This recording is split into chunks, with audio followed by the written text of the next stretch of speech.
Eu quero cumprimentar a todas e todos que estão tendo acesso a este nosso diálogo de hoje e lhe afirmar que o conteúdo dessa nossa conversa é da maior importância para toda a população brasileira.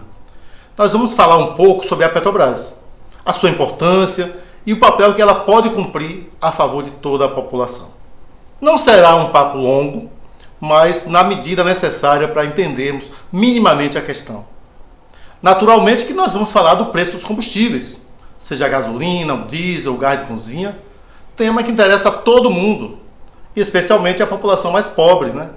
As pessoas que têm dificuldade de acesso aos produtos de primeira necessidade, tá?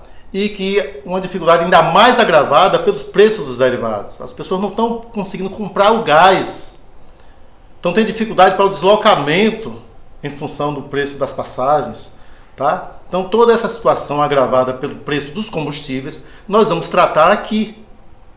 E vamos explicar o porquê de ser tão caro o preço dos derivados do petróleo no Brasil, quem ganha com isso e o que nós precisamos fazer para mudar essa situação.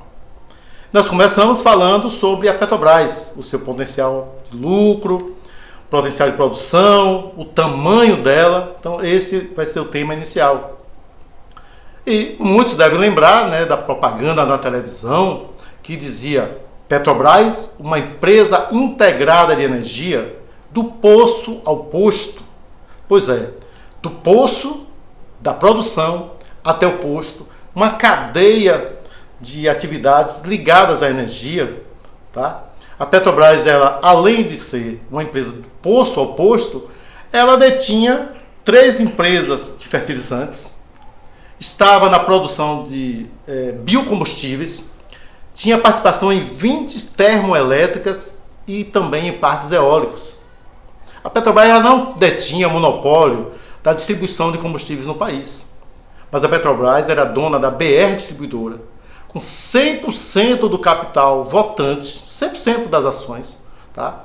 Portanto, tinha condição de influenciar, de regular o preço dos combustíveis no Brasil, esse mercado tão importante que hoje a população sofre.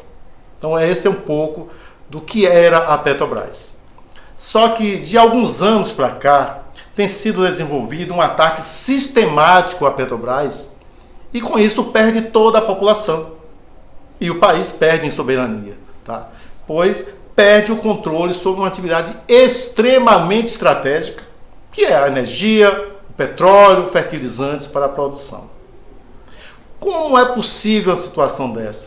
Imagina, você tem uma usina termoelétrica, você tem o combustível, que é o gás, e você tem os dutos que transporta esse gás até a usina. E aí você vende a participação das usinas termoelétricas, vende os dutos, a tubulação que transporta o gás, e depois passa a pagar aluguel à empresa que comprou esses dutos para transportar o gás que você produz. Você quer absurdo maior do que esse? Nós vivemos uma crise energética, a população paga caro a conta de energia, ainda tem uma tarifa extra, né? Porque quando se usa as termoelétricas, tem um acréscimo no valor pelo custo da geração da energia nas termas.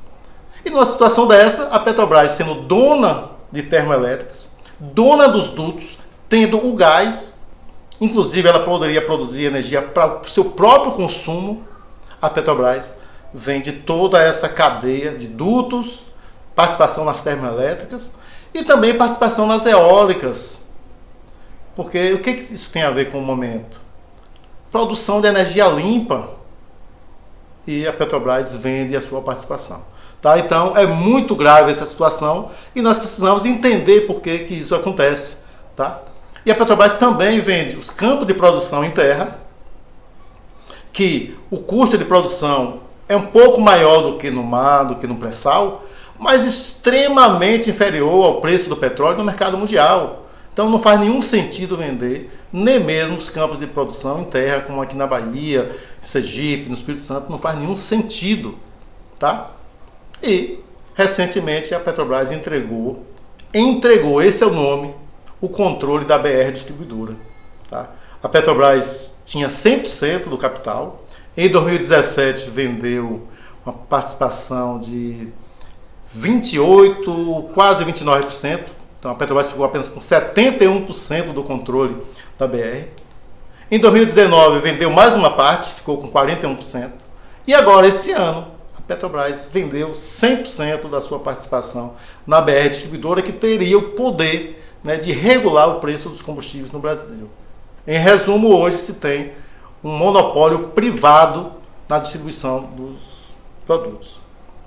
E agora começou a vender as refinarias. E o início foi pela RLAM, que é a refinaria Landulfo Alves, de Mataripe, que fica aqui na Bahia. Portanto, esse é o início do fim, se nós permitirmos. Tá? É muito bom lembrar o que foi a campanha O Petróleo é Nosso. Então, na primeira metade do século XX, começada em 1947, tá? Portanto, há 70 anos, a campanha do Petróleo é Nosso tinha um componente nacional muito forte. Tá? E baseava-se na ideia de que a independência econômica ela reforçaria a independência política. E quase todos os segmentos brasileiros participaram dessa campanha, pelo menos segmentos minimamente ditos nacionalistas. E o povo brasileiro, a Petrobras, seus funcionários, várias gerações de trabalhadores com investimento, tecnologia própria, tá, desenvolvida pelo corpo técnico da Petrobras, provaram que é possível o petróleo ser nosso. E nós alcançamos a autossuficiência na produção do petróleo. Foi uma grande realização. Posteriormente veio o pré-sal. Então, em 2006, foi descoberto o pré-sal, que é uma das maiores reservas de petróleo do mundo e alimentou o sonho de um Brasil grande. Mas, infelizmente, ficou apenas um sonho. Por enquanto, é possível, sim, reverter essa situação. Tá? É possível. Vejamos, então, algumas informações mais sobre a Petrobras. Esse ano, a distribuição de dividendos por parte da Petrobras. Tá? Dividendos é a entrega de parte do lucro aos acionistas. Tá? Então, agora em 2021, será de 42 bilhões de reais. 15 para o governo federal, pela sua participação na empresa, e 27 para acionistas privados, nacionais e estrangeiros. Tá? Em 6 meses, além desses 15 bilhões de reais que serão pagos de dividendos, a Petrobras pagou ao governo federal 77 bilhões em impostos. Tá? Isso na atual situação da Petrobras, depois de todo esse desmonte que está sendo feito. Tá? De venda de refinarias, venda de campos de petróleo, venda da participação em diversas empresas. Mas então vamos tentar entender o que o desmonte da Petrobras, né, dessa gigantesca empresa, tem a ver com o alto preço dos combustíveis. Vamos tentar entender. Eu afirmo aqui para vocês, o alto preço dos combustíveis, ele visa garantir o lucro do acionista privado. Como assim? Atualmente, a Petrobras tem 37% apenas das ações da Petrobras. 37% do capital total. Mas a Petrobras tem um controle de 50,5% do capital que tem capacidade de votar, de decidir os rumos da companhia. E, portanto, o Estado brasileiro ele detém a maior parte do capital que pode decidir os rumos da Petrobras, que pode decidir os rumos do preço dos combustíveis, tá? Que afeta grandemente a população. Mas, no entanto, a Petrobras aplica uma política de preços que favorece ao capital privado, tanto nacional quanto e principalmente internacional. Então vamos ver um pouco como é que isso funciona. E começa com a tal da PPI, Preço de Paridade Internacional. Preço de Paridade Internacional. Então, a Petrobras, ela produz petróleo hoje na faixa de 11 dólares o barril. Em algumas regiões é bem menos, em outras um pouco maior, inclusive em terra, mas na média dá 11 dólares o barril de petróleo. E no mercado mundial ele varia em torno aí de 74 a 77 dólares. Portanto, 7 vezes mais é o custo do petróleo no mercado mundial em relação ao custo que a Petrobras produz o petróleo, que ela consegue botar esse petróleo na refinaria. Tá? Só que a Petrobras, na hora de determinar o preço do produto, por uma imposição de governo, ela aplica a política de preços internacional. Ela toma como referência o preço do barril no mercado mundial. Então, ao invés de aplicar o preço que ela produz, $11, ela aplica 77. Resultado, o preço do produto, ao sair da refinaria, ele está extremamente elevado. Portanto, poderia ser muito menor se a Petrobras aplicasse uma política de preços a partir do custo que ela efetivamente tem para produzir, para extrair o petróleo. Eu não estou falando aqui de vender subsidiado, não. Estou falando de vender com lucro. Garantir a rentabilidade da empresa, garantir a sua sobrevivência e novos investimentos. Mas, considerando uma margem de lucro, mas considerando também o preço de custo, o preço efetivamente de produção. Mas não é isso que acontece. Agora, mesmo assim, acreditem, com toda essa política de preços que é implementada, de tomar como base o preço do barril do petróleo no mercado mundial, um litro de gasolina, por exemplo, sai da refinaria com preço em torno de R$2. R$2. Essa é a realidade. Tá? Então, e poderia ser muito menor, como eu falei, bem menor. Após esse preço que sai da refinaria, aí vem os impostos federais, que é o PIS e COFINS. Aí tem a margem de lucro do distribuidor, que é um tema importante, um tema sério que é preciso tratar também. Tem o lucro do revendedor, tá? Tem o etanol que é adicionado, e aí é uma questão muito séria, porque hoje está sendo mais caro consumir a gasolina com etanol do que se nós consumíssemos a gasolina pura. Porque a gasolina custa R$2 o litro que sai da refinaria da Petrobras.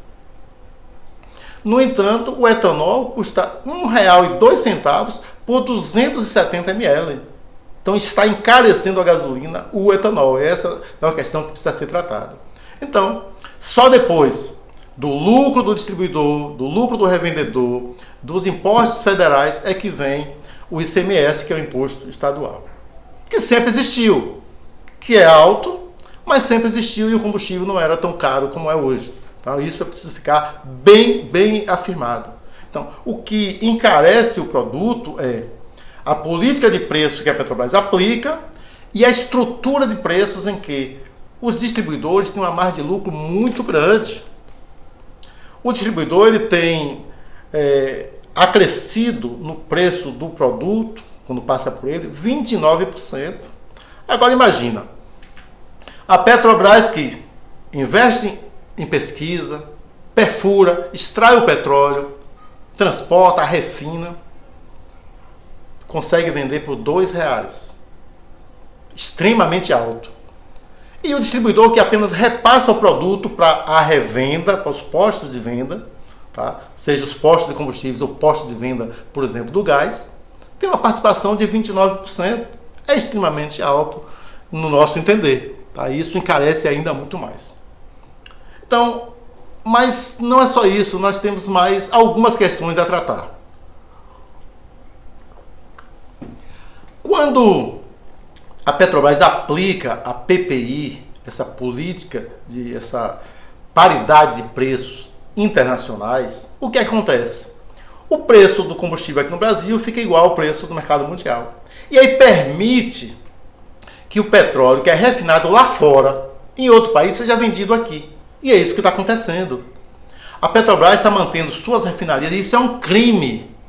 A Petrobras está mantendo suas refinarias em meia carga, produzindo parcialmente nas suas refinarias, para que o petróleo de fora do país, por exemplo, a Shell, está vendendo sua gasolina aqui no Brasil, pelo mesmo preço que a gasolina sai da refinaria da Petrobras.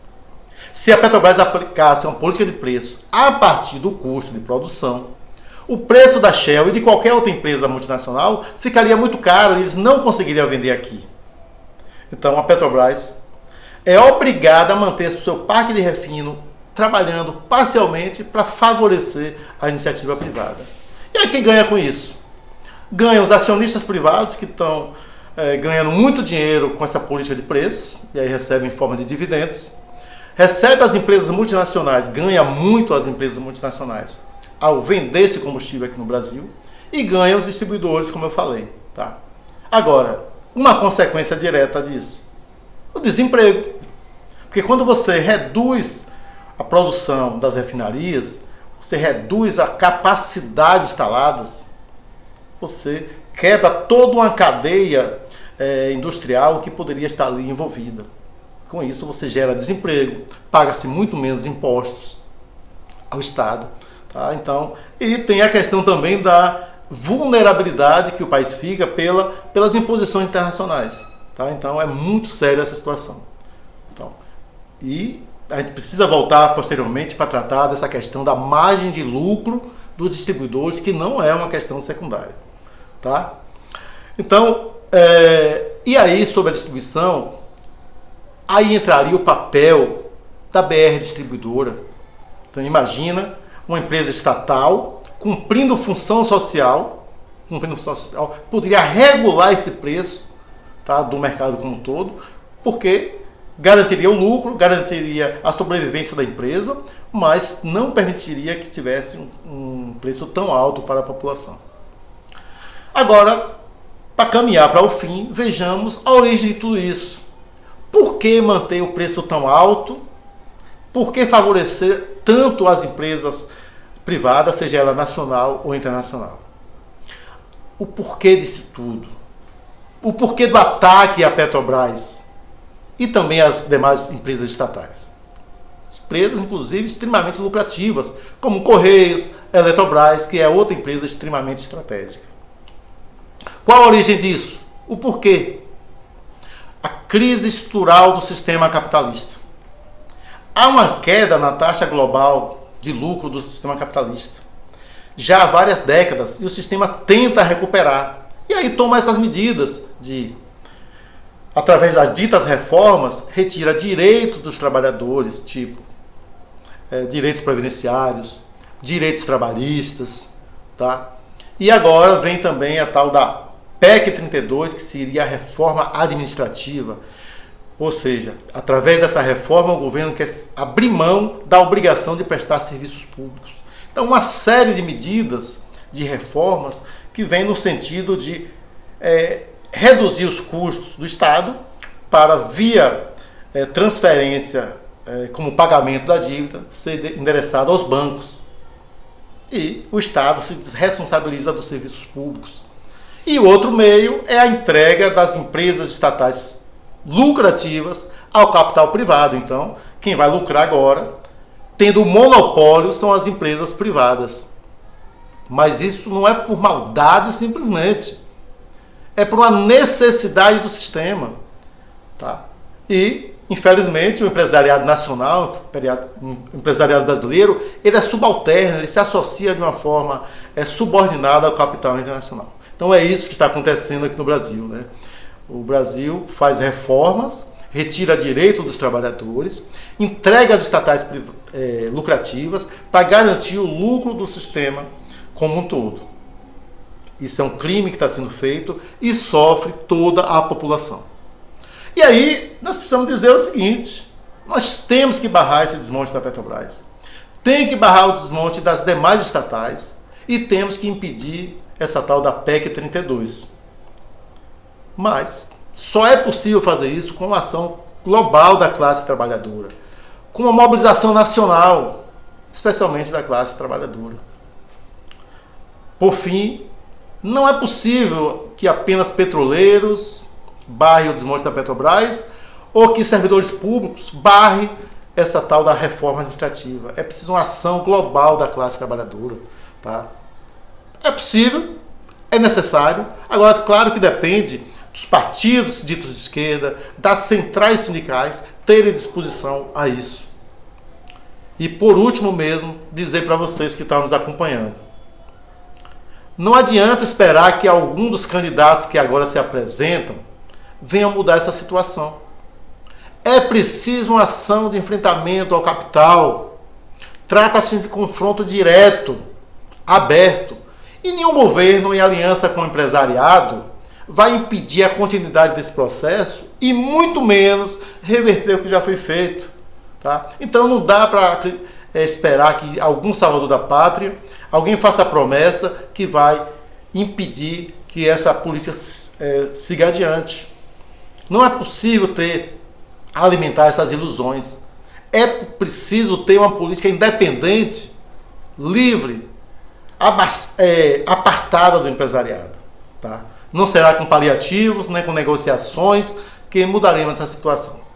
É necessário construir um polo de classe socialista e revolucionário para mover o conjunto da classe trabalhadora rumo às transformações que nós precisamos, que é necessário para realmente a população brasileira ter uma vida digna.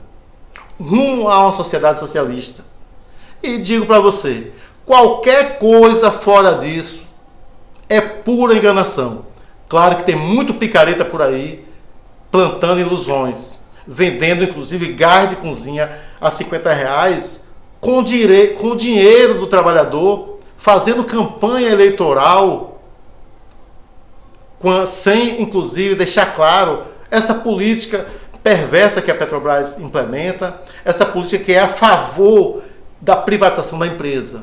Então, nós achamos até que uma campanha do gás é importante, que deve ser feita assim, para mostrar à população o preço justo que poderia ser vendido, mas uma campanha séria, voltada para explicar à população, inclusive dos meios de comunicação, e não se resumir a fazer uma política assistencial e menos ainda para impulsionar o nome de uma figura que simplesmente quer ser candidato. É isso, eu fico por aqui, obrigado, boa noite a todos vocês e até o próximo diálogo que teremos em breve.